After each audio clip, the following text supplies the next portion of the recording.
तुम्ही काय करता माहिती का, तुम्ही ते बायोचं ते एकदम ते झाडं बिडं ते घेऊन येतात आणि त्याचाच पेपर देतात दरवेळेस. काय आहे त्याच्यात ते? बायो काय सब्जेक्ट आहे का, सांग बरं ते. हे तुम्ही नंतर रणजित सरांना सांगावं म्हणून बोलतोय आम्ही, की मी असं म्हणत होतो इम्रान सर. पण खरंच मला सांगा ना, काय झाडाचा रंग हिरवा, पानाचा रंग कुठला असतो? हिरवा असतो. साऱ्या जगाला माहिती आहे, कशाला त्याच्यात बघायला शिकायचं? काय आहे का त्याच्यात?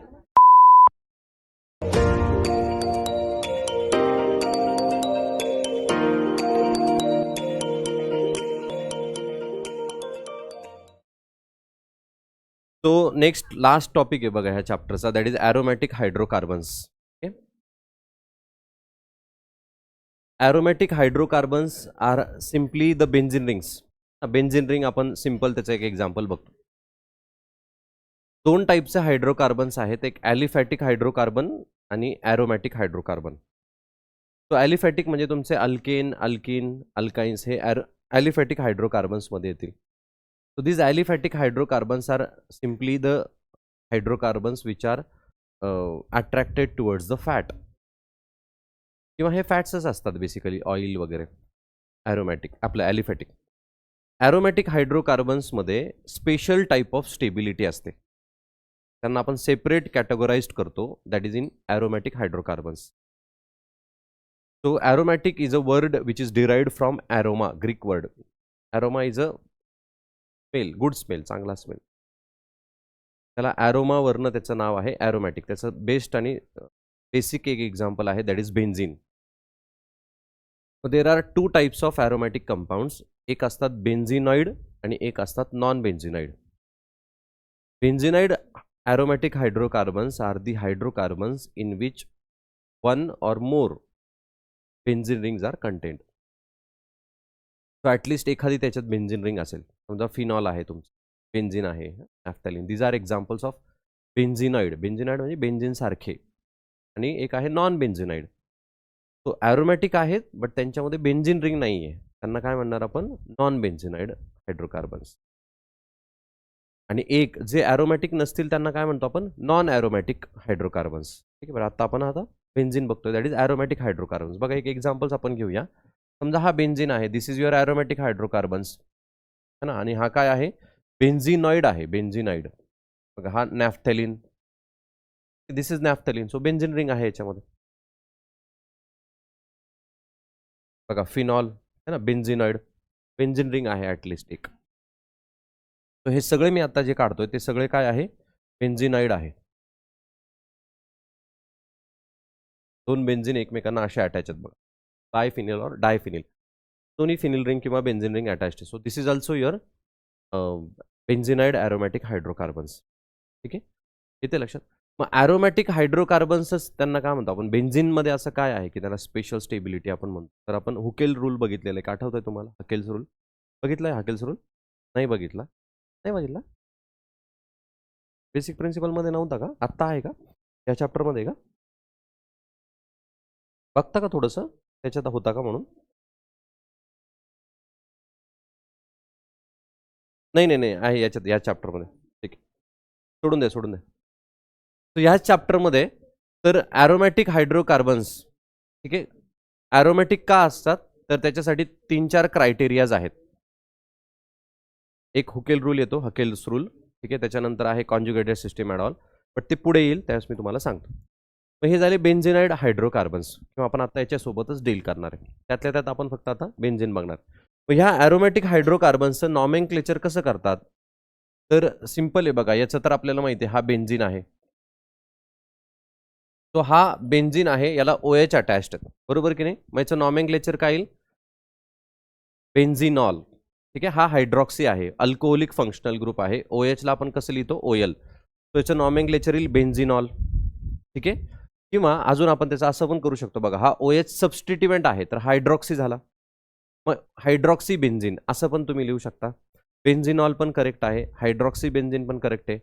कॉमनली याला फिनॉल असं म्हणतात. काय म्हणतात? फिनॉल. बट फिनॉल हे जे आहे ना, तर हे कॉमन नेम आहे, but it is considered as IUPAC nomenclature. So हेच आयुपॅक नेम आहे आता फिनॉलचं. काही कॉमन नेम्स असे आहेत की ते खूप कॉमन असतात, डे टू डे लाईफमध्ये आपण खूप जास्त वापरतो, म्हणून त्याला आयुपॅक नॉमेनक्लेचर सिस्टीम त्याला आयुपॅकच कन्सिडर करते. जसं की फिनॉल त्याचं एक एक्झाम्पल आहे. मग याचं ॲक्च्युअल आयुपॅक नॉमेनक्लेचर काय येईल? बेन्झिन 1 किंवा हायड्रॉक्सी बेन्झिन. बट आता आपण इथून पुढे त्याला काय म्हणणार? फिनॉल. मग फिनॉल काय झालं? त्याचं आयुपॅकच झालं. आहे काय ते ॲक्च्युली कॉमन, बट त्याला काय म्हणणार आता? आयुपॅक. येते लक्षात मी काय म्हणतोय? मग हा झाला फिनॉल. फिनॉलचं अजून एक नाव आहे कार्बोलिक ॲसिड. लक्षात ठेवा, carbolic acid phenols, particular phenols. त्याच्यानंतर बघा, समजा इथं तुमचा NH2 ग्रुप आहे. NH2 काय असतो तुमचा? कुठला फंक्शनल ग्रुप आहे हा? अमाइन. So benzene amine. अल्केनचा इज रिप्लेस बाय अमाइन ना, सो बेन्झिन अमाइन असं नॉमेनक्लेचर येईल. अजून काय येईल? Amino benzene. बट याचं एक कॉमन नेम आहे ॲनिलीन. मग हेच काय आहे त्याचं? आयुपॅक नॉमेनक्लेचर. असे काही थोडेफारच आहेत, असं सगळ्यांनाच नाही आहेत, बट हेच त्याचं आयुपॅक नॉमेनक्लेचर पण तुम्ही त्याला कन्सिडर करू शकता. किंवा त्याचं काय येईल? बेन्झिन अमाइन येईल किंवा अमाइनो बेन्झिन येईल. ठीक आहे, आपलं झालंय ना ॲरोमॅटिकचं नॉमेनक्लेचर? झालंय का? चला बरं, हे तुम्ही ट्राय करा. हे पण लिहा आणि ट्राय करा. नॉमेनक्लेचर काय आलायचं?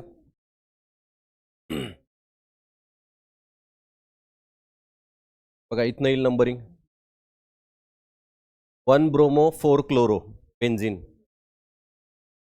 इथनं येईल नंबरिंग बघा. 3 मिथिल फिनॉल. आपलं हा 3 मिथिल फिनॉल.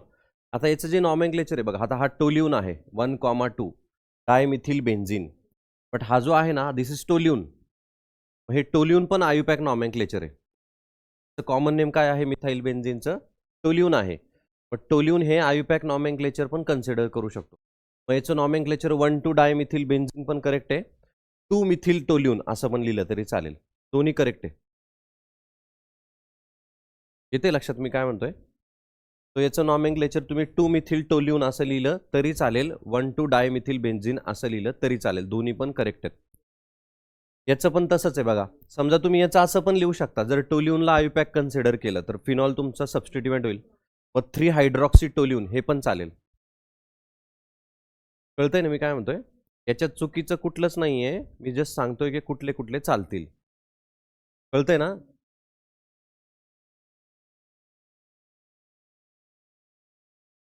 तुम्ही फिनॉल घ्या पॅरेंट किंवा तुम्ही टोल्यून घ्या पॅरेंट तरी पण चालेल. एखाद्याला दोन्ही घ्यायचे नसतील. ठीक आहे, मग त्याचं 1 हायड्रॉक्सी 3 मिथिल बेन्झिन असं लिहिलं एखाद्यानं ते पण चालेल. असतं ना एखाद्याला, हे पण चालेल बघा. हे इकडं बघा, हे काय येईल? 1,3,5 बेन्झिन ट्रायॉल असं पण येईल. फिनॉल घेतला तुम्ही तरी पण चालेल. फिनॉल घेतला तर काय येईल? 3,5 डायहायड्रॉक्सी फिनॉल असं पण चालेल. 1,3,5 ट्रायहायड्रॉक्सी बेन्झिन असं पण चालेल.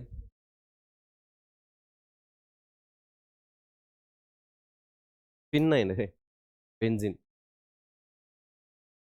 फिनॉल हा ही आयडेंटिटी फिनॉल, तसं नाही करता येणार. मी ज्याला सर्कल केलंय त्याचा मिनिंग फिनॉल आहे. याचं पण सेम आहे तुमचं बघा. तो 2 अमायनो फिनॉल, 2 अमायनो फिनॉल किंवा अमायनो हायड्रॉक्सी बेन्झिन असं पण चालेल. बट मग फिनॉल पॅरेंट कन्सिडर करा. जनरली आपण मग फिनॉल पॅरेंट कन्सिडर करतो, ॲनिलीन कन्सिडर करतो, टोल्यून कन्सिडर. कळालं का हे सगळं? हे बेसिक नॉमेनक्लेचर आहेत. म्हणजे तुम्हाला कॉमन नेम्स आहेत ना राजा, तर ते इम्पॉर्टंट आहेत.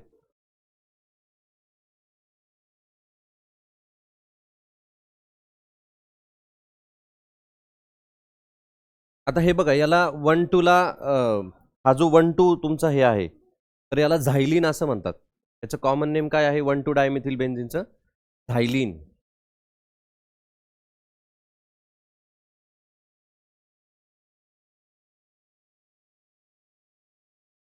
बघा, हा 1,2 डायमिथिल बेन्झिन आहे, सो याचं कॉमन नेम आहे झायलीन.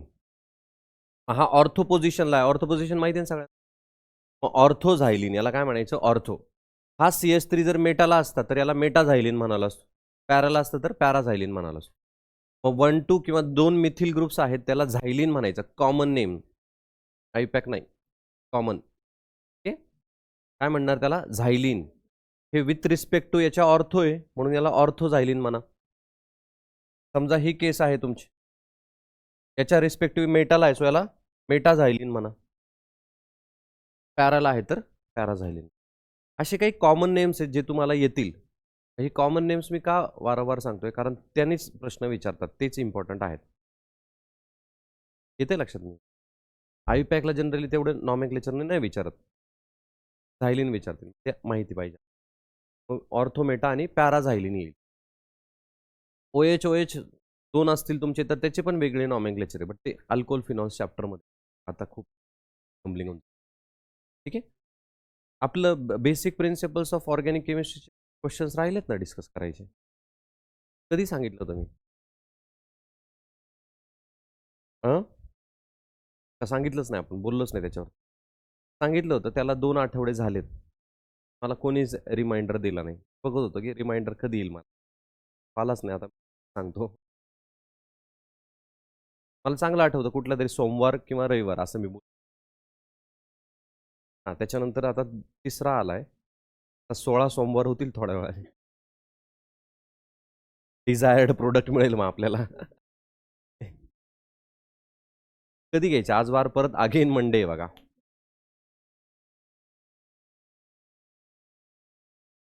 नाही, थर्सडे फ्रायडेला माझं लेक्चर प्रोबॅबली नसेल. संडेला किंवा मंडेला परत. हे नेक्स्ट संडे मंडे. या संडेला कुठली टेस्ट आहे? नाही, आत्ता कुठली झाली? फिजिक्स. लॉजिकली कुठली येते?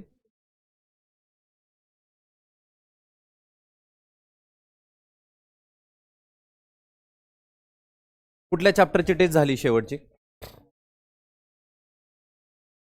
बेसिक प्रिन्सिपल झाली, मग चॅप्टर उरलाच नाही मग आपला टेस्टसाठी. नाही ना, मग एक घेऊ का पूर्ण फुल लेंथ?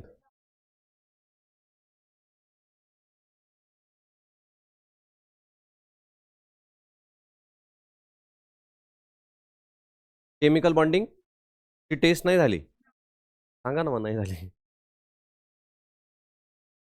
क्वेश्चन झालेत का त्याचे? क्वेश्चन पण नाही आले, तुम्ही मला कधी सांगणार आहे हे?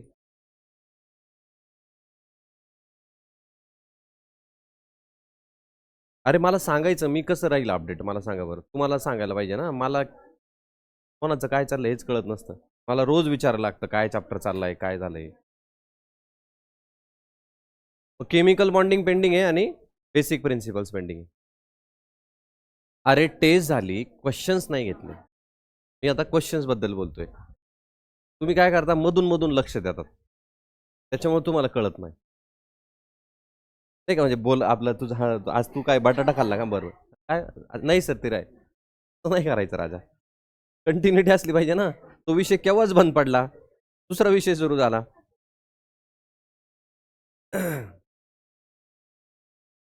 तू उद्या कधी येणार काय ते लय असतंय.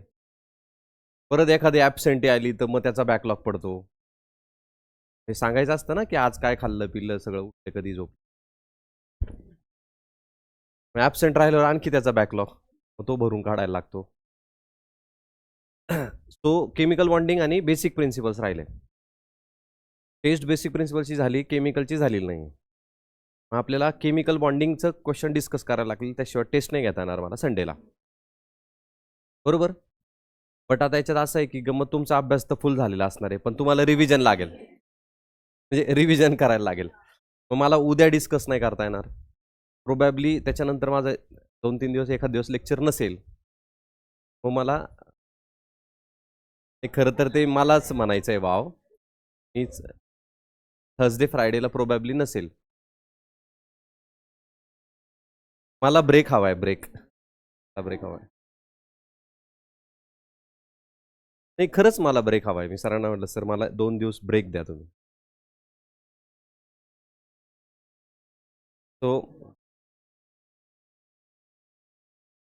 तो ब्रेक आहे फक्त.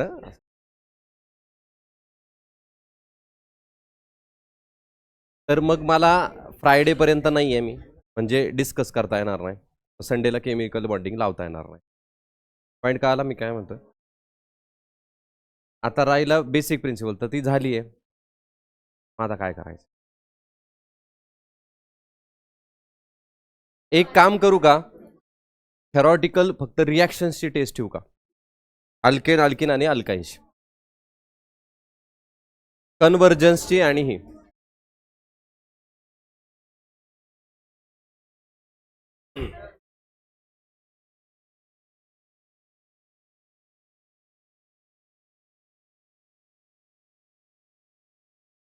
हा ठेवूया. ऐका, अल्केन, अल्किन आणि अल्काइनच्या फक्त रिॲक्शनची टेस्ट असेल. नाही, तुम्हाला विचारलं तर तुम्ही पुढच्या मे पर्यंत पण नाहीच म्हणणार आहे. आलं लक्षात? सो ह्या संडेला मग जर मी एकदा विचारतो जरा दुसरा कुठला सब्जेक्ट आहे का, जर केमिस्ट्रीज जर असेल तर मग रिॲक्शन्सवरती फक्त कुठल्या कुठल्या अल्केनचं प्रिपरेशन, केमिकल रिॲक्शन्स, अल्केनचं प्रिपरेशन केमिकल, फक्त अल्किनपर्यंत, इथून पुढं नाही, ॲरोमॅटिक नाही. कळालं मी काय म्हणालो तुम्हाला? मग त्याच्या रिॲक्शन्सचे तुम्हाला कन्व्हर्जन्स येतील, काही पण रिॲक्शन्स कुठल्या पण, ठीक आहे, कम्प्लिशन येईल रिॲक्शन, कन्व्हर्जन काही पण, बट रिॲक्शन्स फक्त रिॲक्शन्स, बाकी थिअरी पार्ट काहीच नसणार. कळालं सगळ्यांना हे? अल्केन, अल्किन आणि अल्काइन.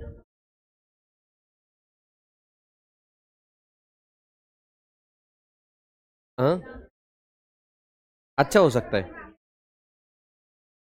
हाँ, बहुत सारे मिलेंगे एग्जाम्पल.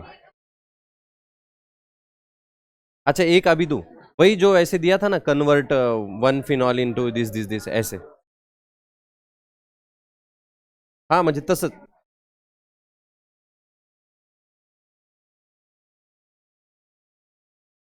दोन तीन टाईपचे प्रश्न असतील. एक तर कन्वर्ट असेल तुम्हाला, convert one bromopropane into two bromopropane, असं काइंड ऑफ. त्याच्यानंतर प्रिपेअर असेल, प्रिपेअर वन ब्युटॅनॉल फ्रॉम दिस दिस दिस, ठीक आहे, असं असेल.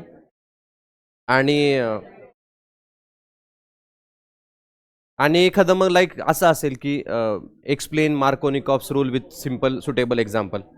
एक्झाम्पल लिहा त्याच्यात कुठलं पण, है ना. सेटझेप्स रूल आहे तर मग ते लिहा. रूल्स जे आहेत तेवढंच फक्त, बाकी नाही काही. कळालं हे? जे नेम रिॲक्शन्स आहेत ते प्रोबॅबली येऊ शकतं की like write a note on Wurtz reaction. मग write a note on Wurtz reaction आलं तर वुड्स रिॲक्शन लिहायची आहे. फक्त वुड्स रिॲक्शनचा नोट नाही लिहायची अशी पूर्ण, बट त्याच्यात कीवर्ड्स लिहा की बाबा हायर अल्केन्स प्रिपेअर करण्यासाठी वापरतात वगैरे वगैरे. हे का देतोय मी? थेरॉटिकल आपल्याला लिहायचं नाही कुठं, बट ते कॉन्सेप्ट क्लिअर होईल तुमचं. जे नेम रिॲक्शन, जसं वुड्स रिॲक्शन, ग्रिग्नार्ड रिॲक्शन, येते लक्षात? मग हे काही आहे तुमचं, बेअर्स टेस्ट आहे है ना, अनसॅच्युरेशन, टेस्ट फॉर अनसॅच्युरेशन आहे. ॲसिडिटी ऑफ अल्काइन्स आहेत, त्याच्यावरती शॉर्ट नोट येईल. ॲसिडिटी ऑफ अल्काइन्स ते एक्सप्लेन करायला, मग त्याच्यात तुम्हाला एक्सप्लेन करायला लागेल. हेच क्वेश्चन असणार आहे मी जे आता तुम्हाला बोलतोय. रिटर्न रिटर्न रिटर्न पेपर, हां, यस, नो चेंज. केमिस्ट्री जर असेल तर असा पेपर होईल, आणि जर नसेल तर मग नाही होणार. ठीक आहे. आता बघू, आता बायोचं तुमचं झालं होतं ना, फिजिक्सच्या अगोदर कुठलं झालंय? मॅथ्स. मॅथ्स आणि बायो झालंय मॅथ्स आणि बायो, मग केमिस्ट्रीचं तुम्ही काय करता माहिती आहे का? तुम्ही ते बायोचं ते एकदम ते झाडं बिडं ते घेऊन येतात आणि त्याचाच पेपर देतात दरवेळेस. काय आहे त्याच्यात ते? बायो काय सब्जेक्ट आहे का? सांग बरं ते. हे तुम्ही नंतर रणजित सरांना सांगावं म्हणून बोलतोय आम्ही, की मी असं म्हणत होतो इम्रान सर. पण खरंच मला सांगा ना, काय झाडाचा रंग हिरवा, पानाचा रंग कुठला असतो? हिरवा असतो. साऱ्या जगाला माहिती आहे, कशाला त्याच्यात बघायला शिकायचं? काय आहे का त्याच्यात? चला आता इकडे लक्ष द्या. मला एक हायड्रोबोरेशन रिॲक्शन शिकवायची राहील. हिरव्या रंगाने घेतो. येड्या, हिरव्या रंगाने कुठे घेतो श्वास? हिरव्या रंगाने कुठे श्वास घेतो? श्वास ऑक्सिजनमुळे घेतो, आणि ऑक्सिजन केमिस्ट्रीत आहे, कळलं?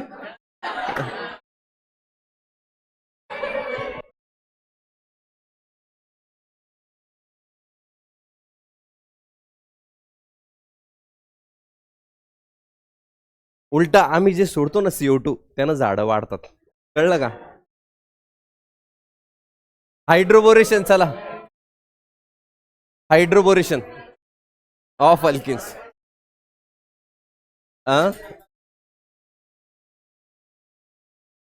ठीक आहे, तुमच्यासाठी तुमच्याकडे एक बायोसाठी एक सॉफ्ट कॉर्नर आहे, मी समजू शकतो, कारण त्याचा अभ्यास करायला लागत नाही फार. हायड्रोबोरेशन एक राहिली होती रिॲक्शन, राहिली होती ना, लिहा ती. Hydroboration of alkynes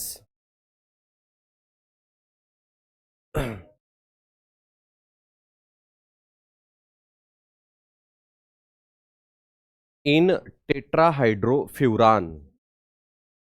alkene with diborane असं लिहा बघा, diborane in tetrahydrofuran. In tetrahydrofuran, THF in bracket, tetrahydrofuran undergoes hydroboration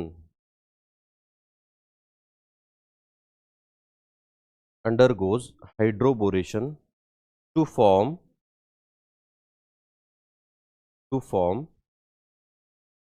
trialkyl borane,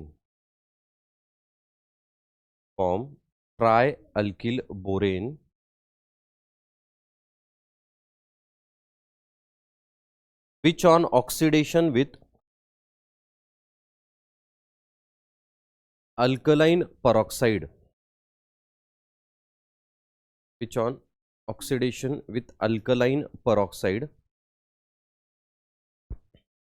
forms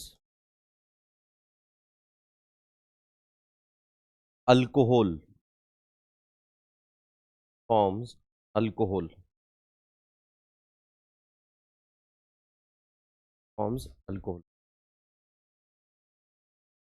Then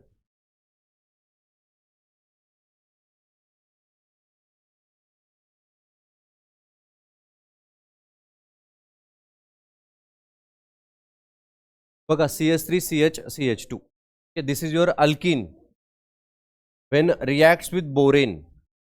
Borane is a BH3. BH3 ला कॉमनली बोरेन असं म्हणतात. ठीक आहे, तर हा जो बोरेन आहे तर हा ऑलवेज B2H6 च्या फॉर्म मध्ये राहतो. तो बोरेन नेचरमध्ये एकटा राहत नाही, तो डायमेरिक फॉर्म मध्ये राहतो. हे दोन बोरेन एकमेकांच्या सोबत राहतात कायम, म्हणून आपण लिहिताना लिहिलं डायबोरेन. मी इथं बोरेन लिहिलं, डायबोरेन लिहिलं तरी चालेल, काय प्रॉब्लेम नाही. सांगायचं काय आहे की हा जो BH3 आहे तर हा BH3 एकटा राहत नाही, तो दुसऱ्या BH3 च्या सोबत राहतो, म्हणून तो काय फॉर्म करेल मग BH3 प्लस BH3 B2H6, याला म्हणून म्हणायचं diborane. So this is dimeric form. ठीक आहे, di means two, per is same unit, so same unit दोन वेळा सोबत राहतात. हा जो BH3 आहे तर ह्या BH3 ला त्याचं ऑक्टेट कंप्लीट नाही बघा. This is your molecule with incomplete octet. 6 electrons आहेत, बरोबर की नाही. बोरॉनकडे इथं किती आहेत? 6. त्याचं ऑक्टेट कंप्लीट नाहीये, मग हा ऑक्टेट कंप्लीट नाही म्हणून हा स्टेबल नाहीये तेवढा. मग हा काय करतो, दुसऱ्या BH3 सोबत राहतो.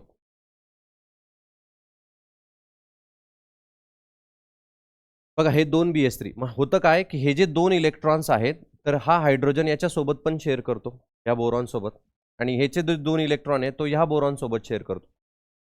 मग बघा याचे किती झाले, 2 4 6 आणि हे 2 8, 2 4 6 आणि हे 2 8, दोघांचं ऑक्टेट काय झालं, कंप्लीट झालं. मग याला डायमेरिक फॉर्म म्हणायचं. याला काय म्हणणार, डायमेरिक.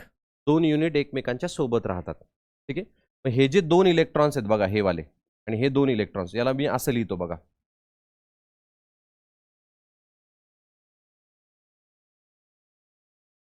म्हणजे हे दोघांसोबत पण शेअर करतात, याचा मिनिंग असा आहे. पॉईंट करतोय मी काय म्हणतोय. इथे एक हायड्रोजन आहे तुमचं बघा, हायड्रोजन, याला 3 सेंटर 2 इलेक्ट्रॉन बॉन्ड म्हणायचं. याला काय म्हणायचं, 3 सेंटर 2 इलेक्ट्रॉन. बघा 1 2 आणि 3, 1 2 3 इलेक्ट्रॉन्स किती आहेत, 2. हा जो बॉन्ड आहे हा वाला, याला म्हणायचं 3 सेंटर 2 इलेक्ट्रॉन, खालच्याला म्हणायचं 3 सेंटर 2 इलेक्ट्रॉन्स. हा जो नॉर्मल आहे बघा BH, तर याच्यामध्ये किती इलेक्ट्रॉन्स आहेत, 2. किती झाले, हे सेंटर किती आहेत, 2, मग 2 सेंटर 2 इलेक्ट्रॉन्स, नॉर्मल बॉन्ड असतो आपला. तो कुठलाही नॉर्मल बॉन्ड असतो तो काय असतो, 2 सेंटर आणि 2 इलेक्ट्रॉन्स. पण हा असा आहे का, नाही, हा थोडा वेगळा फॉर्म झाला आहे का, तर याच्यामुळं ऑक्टेटसाठी. मग हे जे बॉन्ड्स आहेत याला 3 सेंटर 2 इलेक्ट्रॉन्स बॉन्ड म्हणायचे. असे किती फॉर्म केले त्यांनी, 2 असे फॉर्म करतो आणि त्यांचं ऑक्टेट कंप्लीट करतात. म्हणून BH3 असा एकटा राहत नाही, तो B2H6च्या फॉर्ममध्ये राहतो. तर रिॲक्शन समजावी म्हणून मी BH3 लिहिला आहे तिथे, नाही तर B2H6 लिहिलं चालेल. कळालं हे? त्याला बनाना बॉन्ड म्हणतात.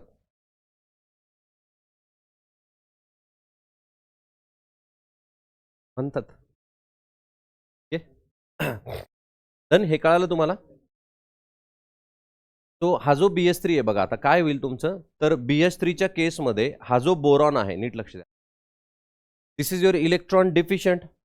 तर पॉझिटिव्ह चार्ज आहे की नाही तुमचा, इलेक्ट्रोफिलिक सेंटर आहे बघा हा BH3, कारण बोरॉनचं ऑक्टेट कंप्लीट आहे का, नाही. मग इथं एक पॉझिटिव्ह सेंटर आहे आपला, so this is electrophilic centre. मग हा जो तुमचा न्यूक्लिओफाईल आहे, दॅट इज तुमचा डबल बॉन्ड, हा अटॅक करणार ह्या बोरॉनवरती. आणि हा हायड्रोजन तुमचा निघून गेला, हा बॉन्ड आला म्हणून.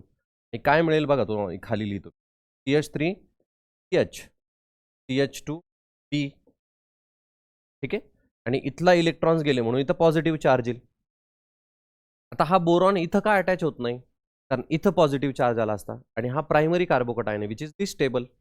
ऑब्विसली कुठं अटॅच होणार, ह्या कार्बनला, कारण हा सेकंडरी कार्बोकटायन आहे विच इज मोर स्टेबल.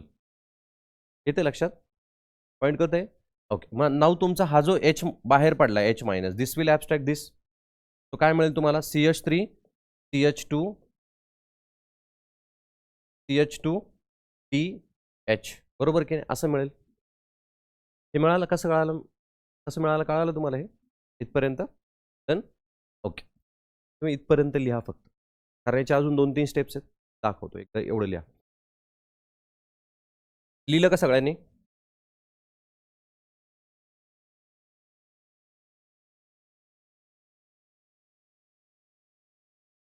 बघा, हा प्रोडक्ट मिळाला होता तुम्हाला. Okay, this is your alkyl borane. Now this again borane reacts with second molecule of alkene. Okay, second molecule, परत हा निगेटिव्ह चार्ज इथं येईल, हा निघून जाईल. ठीक आहे, काय फॉर्म झालं तुम्हाला, CH3 CH2 बोरेन, हायड्रोजन, इथं CH2 आणि CH3, हा हायड्रोजन परत इथं अटॅच होऊन जाईल, डायरेक्ट लिहिलं बघायचं. Now this react with third molecule of alkene, म्हणजे जोपर्यंत तुमचे सगळे हायड्रोजन रिप्लेस होत नाही, परत हा इथं येईल, हा निघून जाईल. मग तुम्हाला काय मिळालं इथं, वरची जी प्रोसिजर आहे ती सेम रिपीट केली बघा आपण स्टेप्स, कारण 3 हायड्रोजन्स होते, आपण 3 अल्किन घेतले.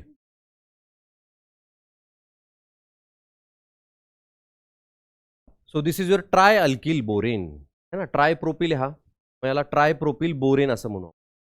जोपर्यंत तुमचे सगळे हायड्रोजन्स रिप्लेस होत नाही तोपर्यंत ही रिॲक्शन झाली, मला मिळालं ट्रायप्रोपिल बोरेन. तर तुम्ही हे एकच स्टेपमध्ये लिहू शकला असता, मी दाखवलं की रिॲक्शन कशी झाली. सुरुवातीला जर असं जरी लिहिलं, 3 molecules of alkene plus BH3, तर डायरेक्ट तुम्हाला हा प्रोडक्ट मिळतो, है ना, म्हणजे लिहायचं जर आपल्याला झालं तर. पण ते आता झालंय कसं एक्झॅक्टली ते मी तुम्हाला फक्त सांगितलं. कळालं हे इथपर्यंत? लिहा चला हे.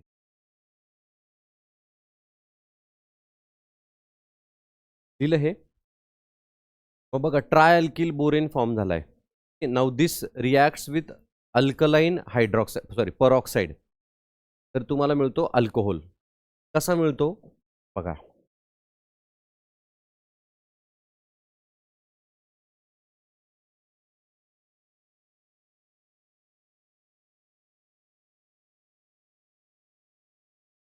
बघा, हा ट्राय अल्किल बोरेन आहे. When reacts with peroxide is hydrogen peroxide H2O2 in presence of alkali.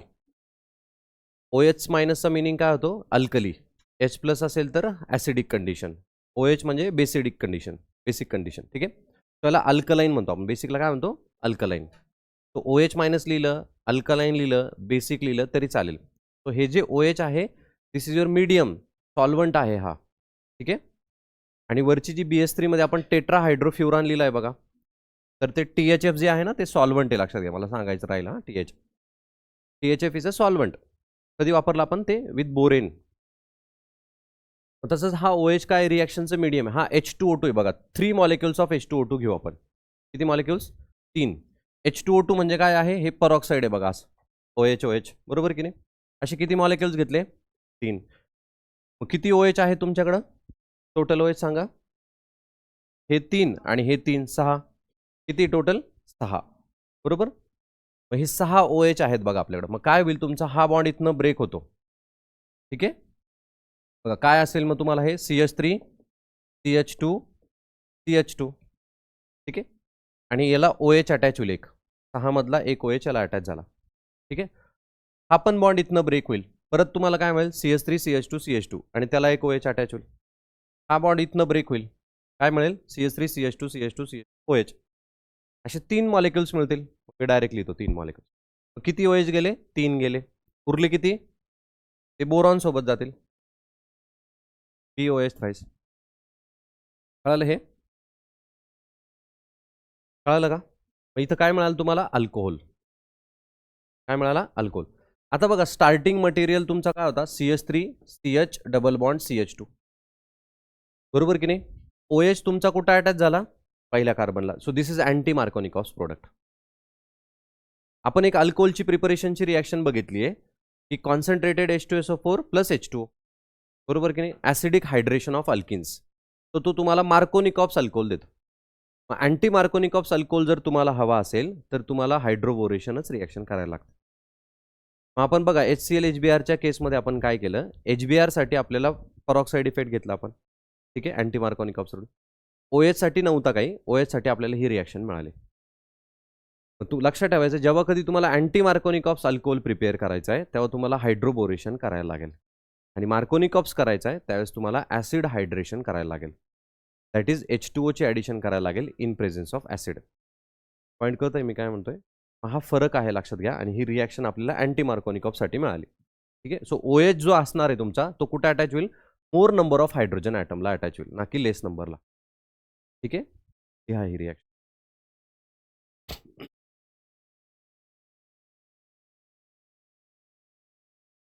Done. This reaction is useful for preparation of this reaction is useful for preparation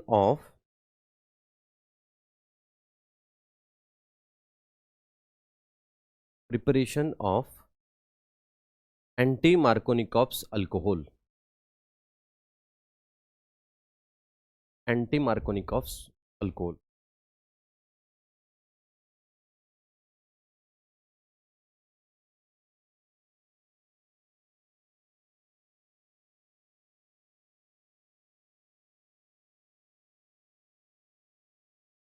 झाले?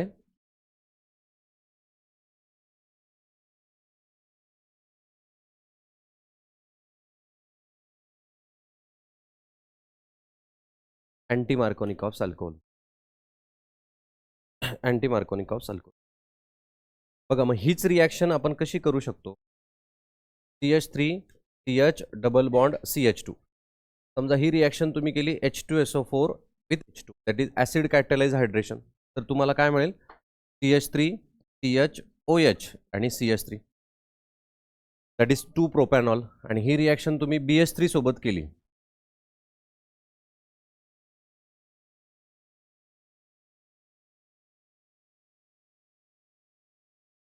तर तुम्हाला मिळेल 1 प्रोपॅनॉल.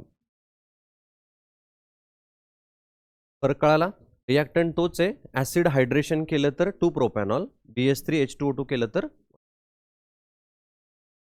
ठीक आहे. तुम्हाला जेव्हा रिॲक्शन्स कन्व्हर्जन्समध्ये येतात किंवा क्वेश्चन्समध्ये येतात ना असे ॲरोवरती दिलेलं असते. त्यावेळेस आपल्याला कळायला पाहिजे की बाबा हे काय देणार आहे, हे काय देणार आहे. H2SO4 दिलेला असेल किंवा H प्लस दिलेला असेल.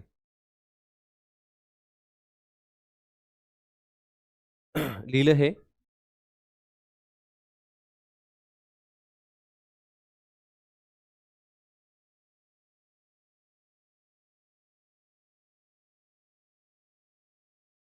चला हे कन्वर्जन ट्राय करा बरं.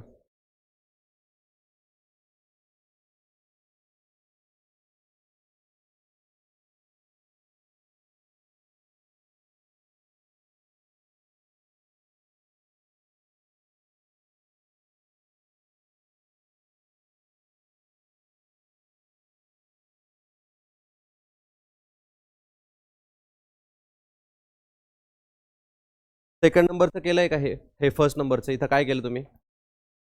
अल्कोहोलिक KOH घ्या, डबल बॉन्ड मिळेल आणि मग तुम्ही काय करा, BH3 करा.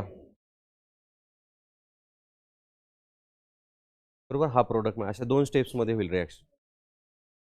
इथं काय करायला लागेल ते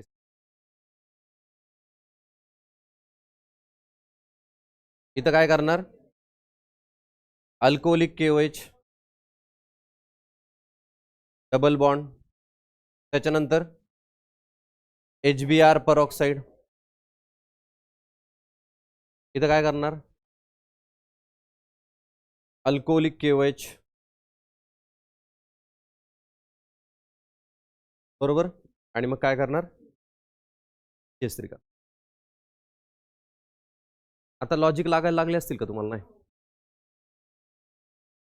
प्रत्येक रिएजंट मेन्शन केला पाहिजे, लक्षात ठेवा. ते कळायला पाहिजे ना कुठनं आलं, काय आलं. प्रत्येक स्टेप मेन्शन्ड असली पाहिजे, तर त्याला कन्व्हर्जन म्हणायचं. अजून याला अल्टरनेट रूट काही आठवत आहे का कुणाला?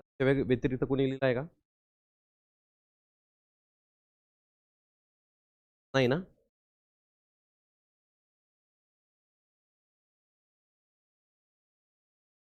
तुम्ही याचा अल्कोहोल करून परत तेच हेच करू शकता. तुम्ही असं पण जाऊ शकता बघा. कळालं का तुम्हाला? हे असं पण जाऊ शकता तुम्ही बघा, हे असेल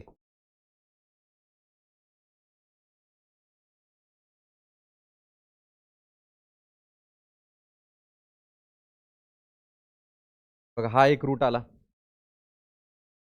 अल्कोहोलिक KOH केला होता, डबल बॉन्ड केला होता, मग HBr केला. आता मी BR म्हणून मेन्शन केलं की हा सेकंड रूट तुम्ही करावा म्हणून, BR कडच्या बाजूनं विचार करावा म्हणून असं केलेलं. समजा BR नाही आहे, तुम्ही असं पण जाऊ शकता, बरोबर की नाही? तर फक्त मी BR मेन्शन केलं म्हणून तुम्हाला हाच रूट फॉलो करायला लागेल. जर मी इथं BR नसता दिला, डायरेक्ट दिला असतं, तर तुम्ही असं पण गेला असतं तरी चाललं असतं.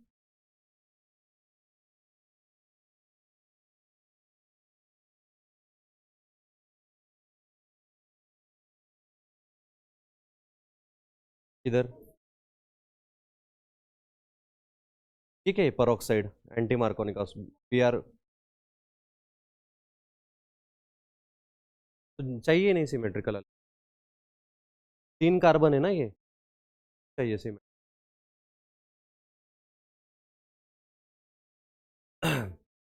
डन.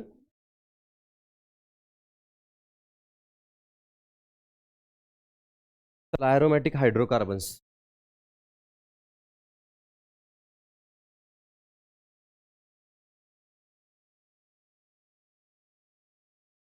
बघा, आपण बेन्झीनचे डबल बॉन्ड्स बद्दल बघितलंय अगोदरच.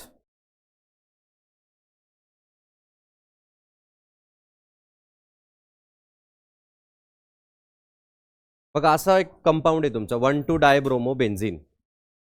तर ह्या केसमध्ये हा 1, 2, 3, 4 आणि 5 आणि 6. आता हा जो बेन्झीन आहे, हा एक फॉर्म बघितला आपण, हा एक बघितला. बघा, समजा असं आहे तुमची.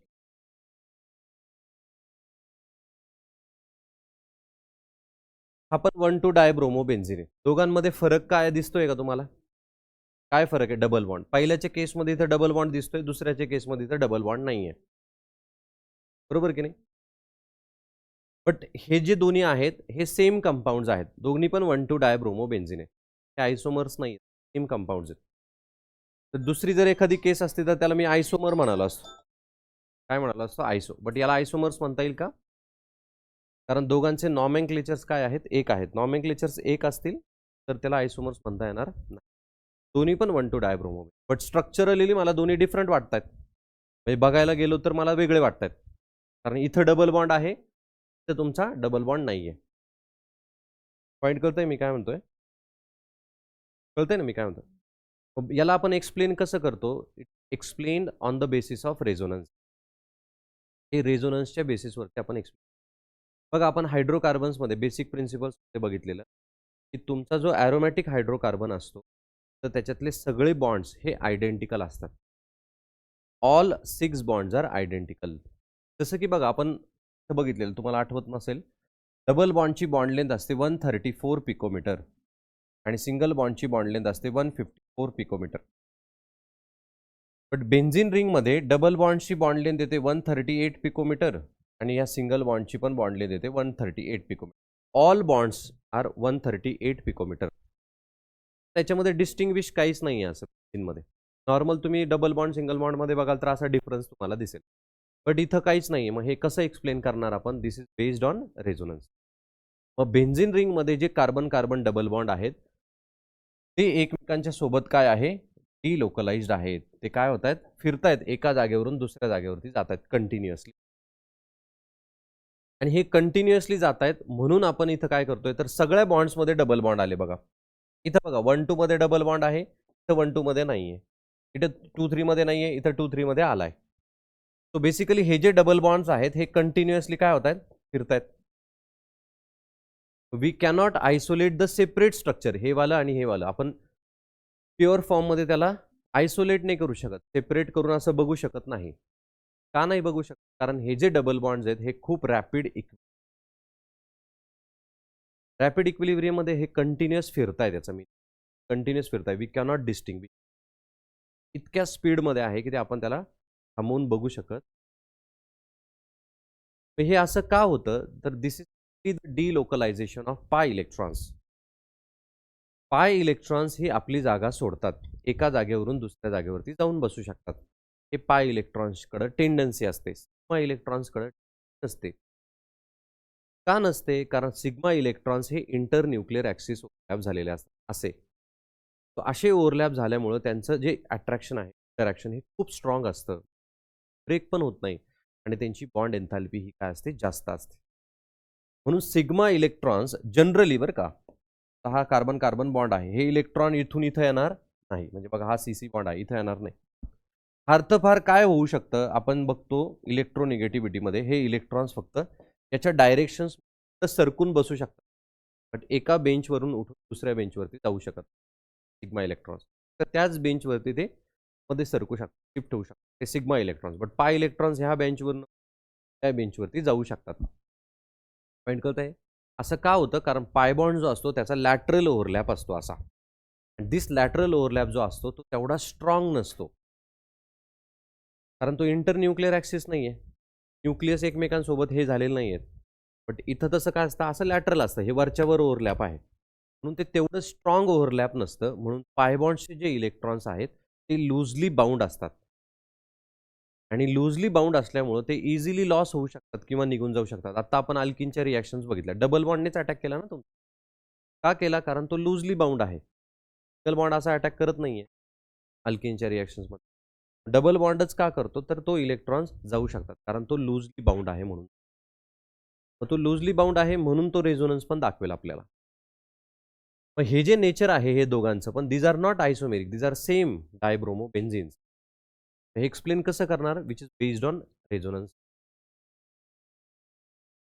कारण सगळे तुमचे बेन्झीन मधले सगळे कार्बन कार्बन बॉन्ड्स हे आयडेंटिकल आहेत.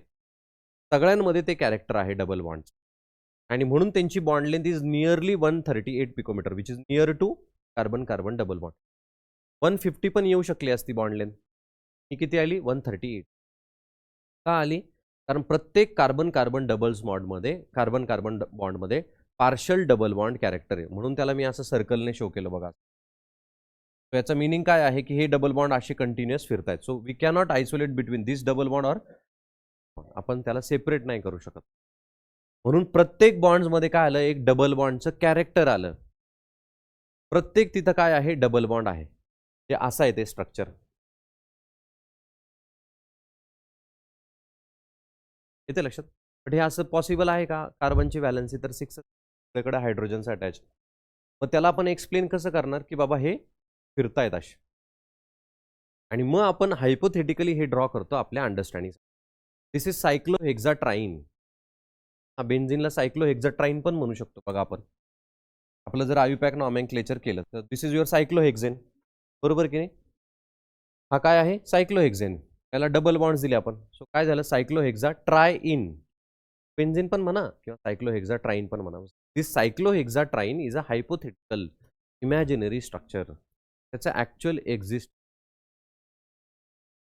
ॲक्च्युअल एक्झिस्टन्स कशाचं आहे तर याचं आहे. हे आपण का काढतो? आपल्याला समजावं म्हणून काढतो. ते लक्षात आपल्याला दाखवायचे आहेत ना रिॲक्शन्स. हे डबल बॉन्ड जात आहेत, बॉन्ड्स फॉर्म होत आहेत. म्हणून हे आपण काढतो. इथे लक्षात. हे जे 2 स्ट्रक्चर्स आहेत यांना रेझोनेटिंग स्ट्रक्चर्स असं आपण म्हणू. काय म्हणणार? रेझोनेटिंग. आपण कशासाठी काढतोय ते? आपल्या अंडरस्टँडिंगसाठी. आपल्याला कळावं, त्याच्या रिॲक्शन्स कळाव्या म्हणून आपण काढतोय. ते हायपोथेटिकल आहे, इमॅजिनरी. त्याचं रिअल एक्झिस्टन्स कोणाचं आहे? याचा आहे. बेन्झीन ॲक्च्युअली असा आहे ना तुमचा.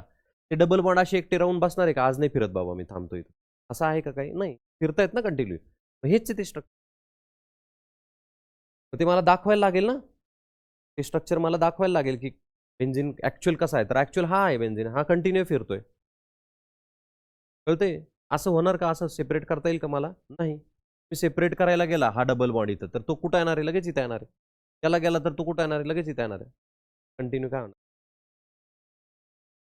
आणि हे असं का होईल? तर पाय बॉन्ड्स हे फिरतात. ते डिलोकलाइज्ड होतात. मग काय ड्रायव्हिंग फोर्स आहे त्यांच्या मागे फिरण्याचा? ते का फिरतात? सगळे पाय बॉन्ड्स फिरतात का? सगळे लोन पेअर्स फिरतात? हेच का फिरतात? त्यामागे काय ड्रायव्हिंग फोर्स? ते आपण पुढच्या लेक्चरमध्ये आपण वाच झालं म्हणजे थांबू म्हणजे लेक्चर झालं असं.